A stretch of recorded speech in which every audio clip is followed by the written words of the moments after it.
আজ তোমাদের সাথে তোমাদেরই আবদারে একটা ক্রিসমাস স্পেশাল ভীষণই টেস্টি ফ্রুট কেকের রেসিপি শেয়ার করছি। আর এই ফ্রুট কেকটা এতটাই টেস্টি হয় যে তোমরা সত্যি এটা বানিয়ে খেলে দোকানের কেক খাওয়া ভুলে যাবে। আর এটা বানানো কিন্তু খুবই ইজি। তো চলো দেরি না করে রেসিপিটা শুরু করি। তো আজকের এই ক্রিসমাস স্পেশাল ফ্রুট কেকটা বানাবো আমি আগারোর এই 25 লিটার্স মার্বেল ওটিজি ওভেনে, যার মধ্যে আছে 5 different modes of heating: top heating, top and bottom heating, rotisserie with bottom heating and rotisserie with top and bottom heating. তার মানে পছন্দ মতো যে কোনো ফুড তোমরা এর মধ্যে কুক করতে পারবে। আর এর সাথেই আছে adjustable temperature 100 degree celsius to 250 degree celsius, আর আছে adjustable timer from 0 to 60 minute. ফলে তোমরা এর মধ্যে বেকিং, গ্রিলিং, টোস্টিং, রোস্টিং সবকিছু করে ফেলতে পারবে খুব ইজি ভাবে। আর আগারোর 1600 ওয়াটের এই মার্বেল ওটিজি ওভেনের মধ্যে আছে heat resistant temperature glass door and cool touch handle.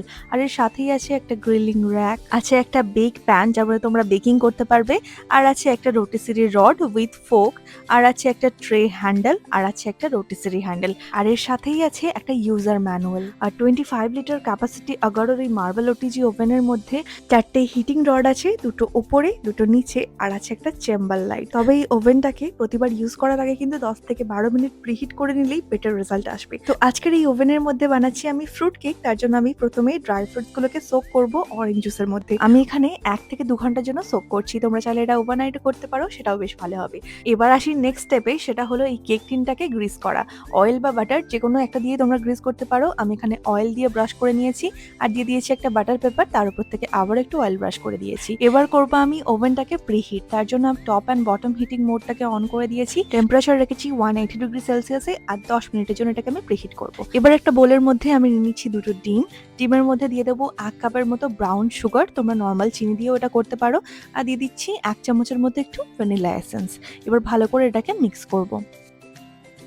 এবার দিয়ে দিচ্ছি এর মধ্যে 1 কাপের মতো একটু রিফাইন্ড অয়েল। তোমরা চাইলে অয়েলের পরিবর্তে বাটার দিয়েও করতে পারো, তবে বাটারের পরিমাণটা কিন্তু 100 গ্রামের মতো হবে। তারপর ভালো করে এটা মিক্স করব। যখন চিনিটা একদম ভালোভাবে মেল্ট হয়ে যাবে, তখন এর মধ্যে একটা চালনি দিয়ে দেবো। এর মধ্যে দিয়ে দেবো 250 গ্রামের মতো ময়দা, দিয়ে দেবো এর মধ্যে এবার গুঁড়ো দুধ। আমি 2 চামচের মতো গুঁড়ো দুধ ব্যবহার করলাম। দিয়ে দিচ্ছি 1 টিস্পুন বেকিং পাউডার, আর দিয়ে দিচ্ছি 1/4 টিস্পুন মতো বেকিং সোডা।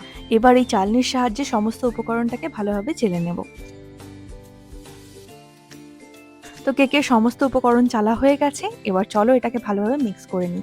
একদম আলতো হাতেই কিন্তু এটাকে মিক্স করতে হবে। যখন কেকের ব্যাটারটা একদম স্মুথলি মিক্স হয়ে যাবে, তখন এর মধ্যে অ্যাড করে দিচ্ছি আমি সোকড করা ড্রাই ফ্রুটসগুলো। আর এই পর্যায়ে আমি আরও একটা জিনিস অ্যাড করছি, সেটা হলো 1 টিস্পুন মতো মিক্সড ফ্রুট এসেন্স। তারপর ভালো করে সব কিছুকে মিক্স করে নেব। এই মিক্সড ফ্রুট এসেন্সটা দিলে কিন্তু একদম দোকানের মতো টেস্ট আসবে। এটা কিন্তু একদম একটা সিক্রেট ইনগ্রিডিয়েন্টস তোমাদের সাথে আমি শেয়ার করে দিলাম। এবার এই কেক ব্যাটারটাকে কেক টিনের মধ্যে দিয়ে একটু ট্যাপ করে নেব, যাতে এয়ার বাবলসগুলো সমস্ত কিছু ওপর দিকে বেরিয়ে আসে।